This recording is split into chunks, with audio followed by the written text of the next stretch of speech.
Talking to oneself is a habit everyone indulges in. We could no more stop talking to ourselves than we could stop eating and drinking. All that we can do is control the nature and the direction of our inner conversation. Most of us are totally unaware of the fact that our inner conversations are the causes of the circumstances of our life. We are told that as a man thinketh in his heart, so is he.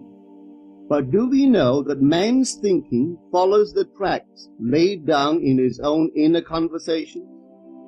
To turn the tracks to which he is tied in the direction in which he wants to go, he must put off his former conversation, which is called in the Bible the old man, and be renewed in the spirit of his mind. Speech is the image of mind. Therefore, to change his mind, he must first change his speech. By speech is meant those mental conversations we carry on with ourselves. The world is a magic circle of infinite possible mental transformations, for there are an infinite number of possible mental conversations. When man discovers the creative power of inner talking, he will realize his function and his mission in life.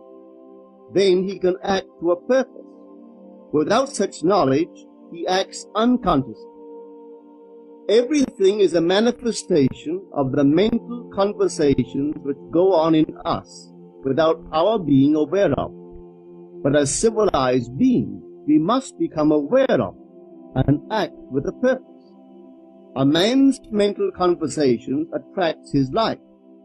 As long as there is no change in his inner talking, the personal history of the man remains the same. To attempt to change the world before we change our inner talking is the struggle against the very nature of things. Man can go round and round in the same circle of disappointments and misfortunes, not seeing them as caused by his own negative inner talking, but as caused by others. This may seem far-fetched, but it is a matter which lends itself to research and experiment. The formula the chemist illustrates is not more certainly provable than the formula of this science by which words are clothed in objective reality. One day a girl told me of her difficulties in working with her employer. She was convinced that he unjustly criticized and rejected her very best efforts. Upon hearing her story, I explained that if she thought him unfair, it was a sure sign that she herself was in need of a new conversation piece.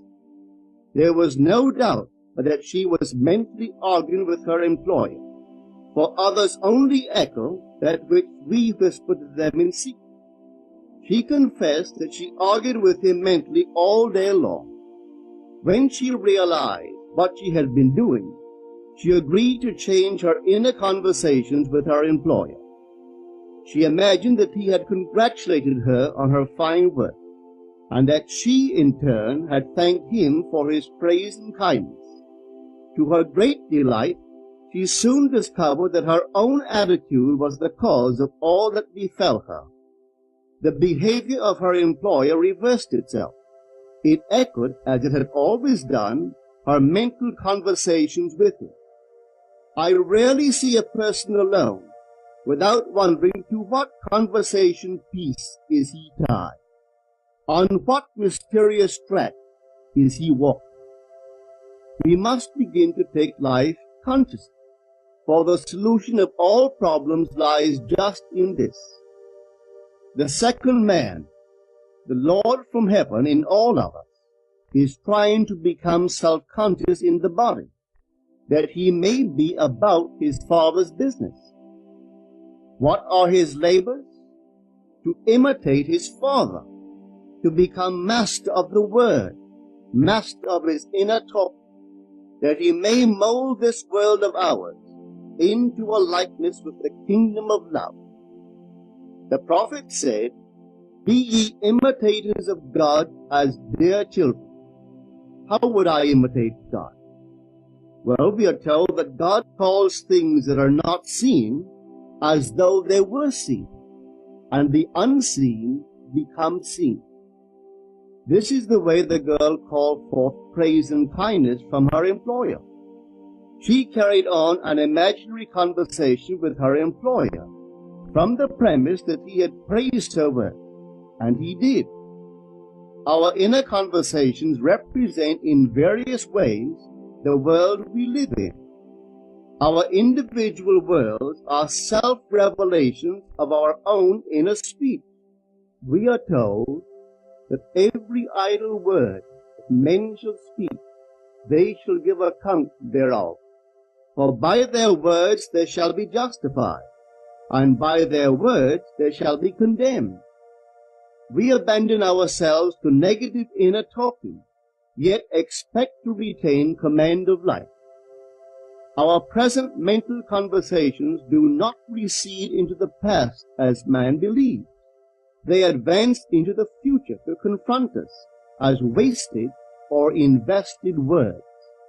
My word, said the prophet, shall not return unto me void, but it shall accomplish that which I please, and it shall prosper in all the things whereto I sent. How would I send my word to help a friend? I would imagine that I am hearing his voice, that he is physically present, that my hand is on him. I would then congratulate him on his good fortune, tell him that I have never seen him look better. I would listen as though I heard him. I would imagine that he is telling me he has never felt better, he has never been happy. And I would know that in this loving, knowing communion with another, a communion populous with loving thoughts and feelings, that my word was sent, and it shall not return unto me void, but it shall prosper in the thing whereto I sent. Now is the accepted time. Now is the day of salvation. It is only what is done now that counts, even though its effects may not be visible until tomorrow. We call not aloud, but by an inner effort of intense attention. To listen attentively, as though you heard, is to create. The events and relationships of life are your word made visible. Most of us rob others of their willingness and their ability to be kind and generous by our fixed attitudes toward it. Our attitudes unfold within us in the form of mental conversation. Inner talking from premises of fulfilled desire is the way to consciously create circumstances. Our inner conversations are perpetually outpictured all around us in happiness. Therefore, what we desire to see and hear without, we must see and hear within. For the whole manifested world goes to show us what use we have made of the word. If you practice this art of controlled inner speaking, you too will know what a thrill it is to be able to say, and now I have told you before it come to pass, that when it is come to pass, ye might believe. You will be able to consciously use your imagination to transform and channel the immense creative energies of your inner speech from the mental, emotional level to the physical level. And I do not know what limits, if any, there are to such a process. What is your aim? Does your inner talking match it? It must, you know. If you would realize your aim, or as the prophet asked, can two walk together except they be agreed? And of course the answer is no, they cannot. The two who must agree are your inner conversation and the state desired. That is, what you desire to see and hear without, you must see and hear within. Every stage of man's progress is made by the conscious exercise of his imagination, matching his inner speech to his fulfilled desire. As we control our inner talk, Matching it to our fulfilled desires, we can lay aside all other processes. Then we simply act by clear imagination and intention. We imagine the wish fulfilled and carry on mental conversations from that premise. The right inner speech is the speech that would be yours were you to realize your ideal. In other words, it is the speech of fulfilled desire. Now you will understand how wise the ancient was when he told us in the Hermetica. There are two gifts which God has bestowed upon man alone and on no other mortal creature. These two are mind and speech, and the gift of mind and speech is equivalent to that of immortality. If a man uses these two gifts rightly, he will differ in nothing from the immortal. And when he quits his body, mind and speech will be his guide, and by them he will be brought into the troop of the gods and the souls that have attained to bliss. With the gift of mind and speech, you create the conditions and circumstances of life. In the beginning was the Word, and the Word was with God, and the Word was God. The Word, said Hermes, is Son, and mind is Father of the Word. They are not separate one from the other, for life is the union of Word and mind. You and your inner talking or word are one. If your mind is one with your inner conversation, then to be transformed in mind is to be transformed in conversation. It was a flash of the deepest insight that taught Paul to write, "Put off the former conversation, the old man, which is corrupt, and be renewed in the spirit of your mind. Put on the new man." Put on the new man and be renewed in the spirit of your mind is to change your inner conversation, for speech and mind are one. A change of speech is a change of mind. The prophet Samuel said, "The Lord spake by me, and his word was in my tongue." If the Lord's word was in the prophet's tongue, then the Lord's mouth that uttered the word must be the prophet's mind. For inner conversations originate in the mind and produce little tiny speech movements in the tongue. The prophet is telling us that the mouth of God is the mind of man, that our inner conversations are the word of God, creating life about us as we create it within ourselves.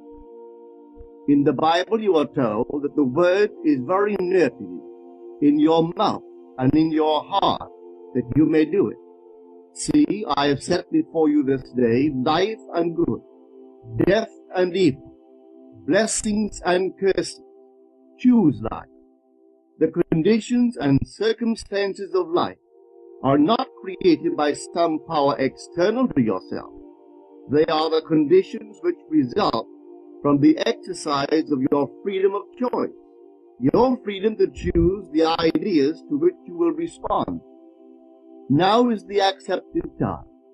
This is the day of salvation. Whatsoever things are of good report, think on these things.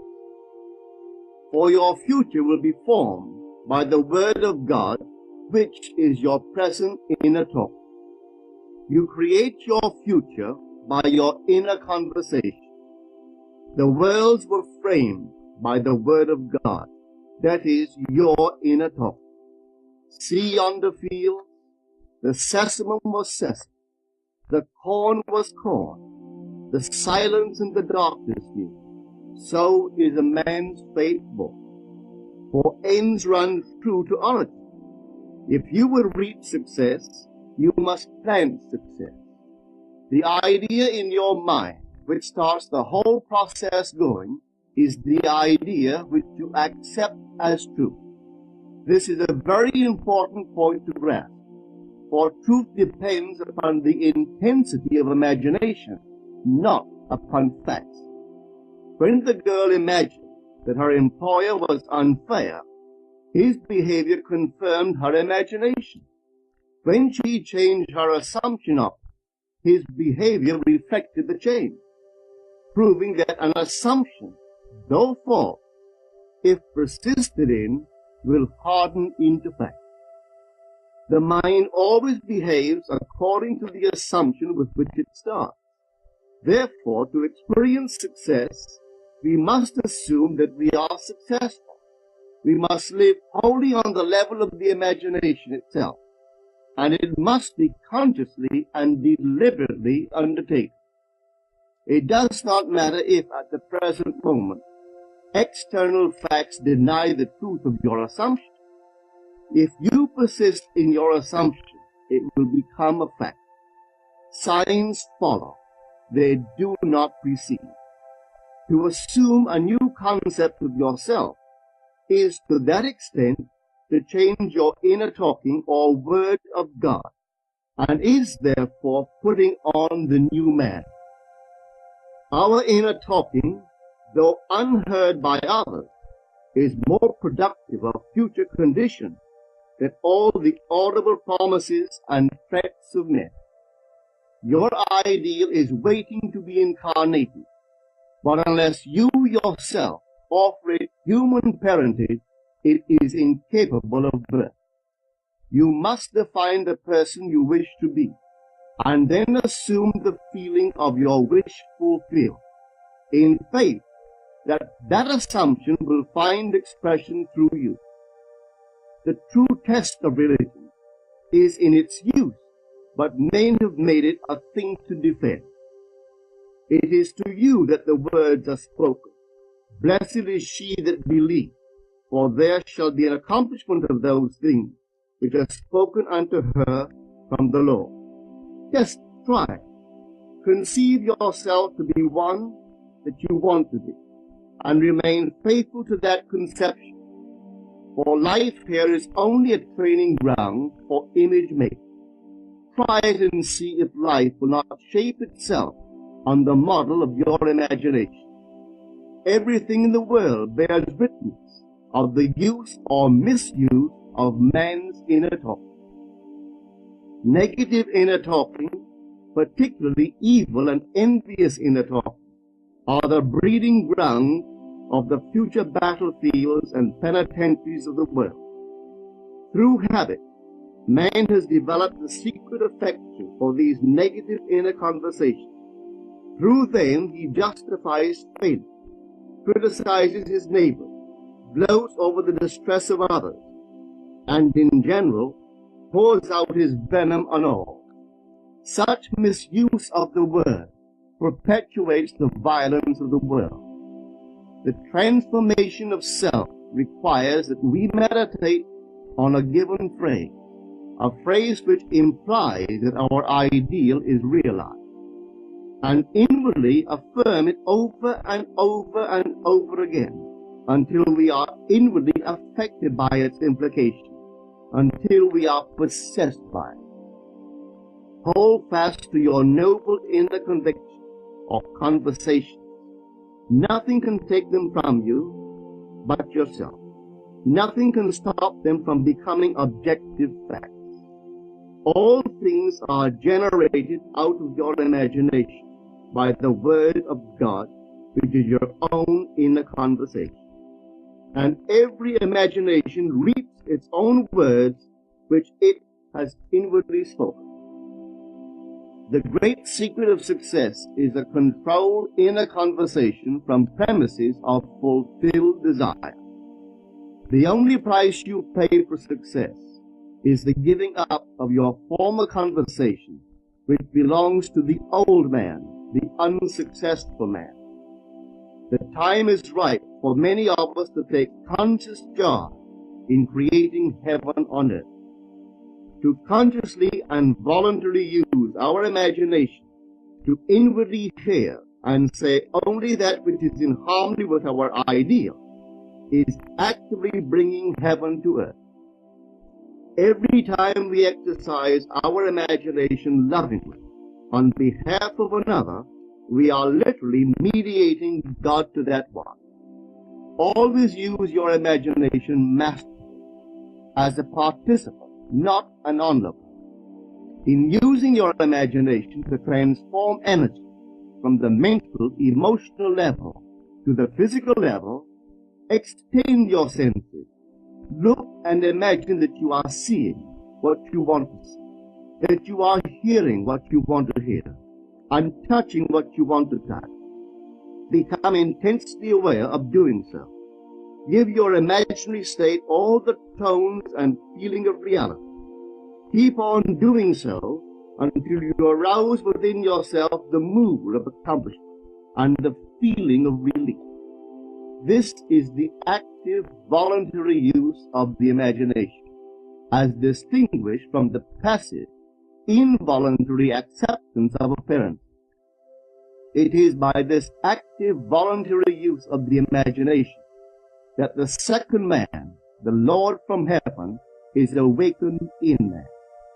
Men call imagination a plaything, the dream factor, but actually it is the very gateway of reality. Imagination is the way to the state desired. It is the truth of the state desired, and the life of that state desired. Could you realize this fully, then would you know that what you do in your imagination is the only important thing.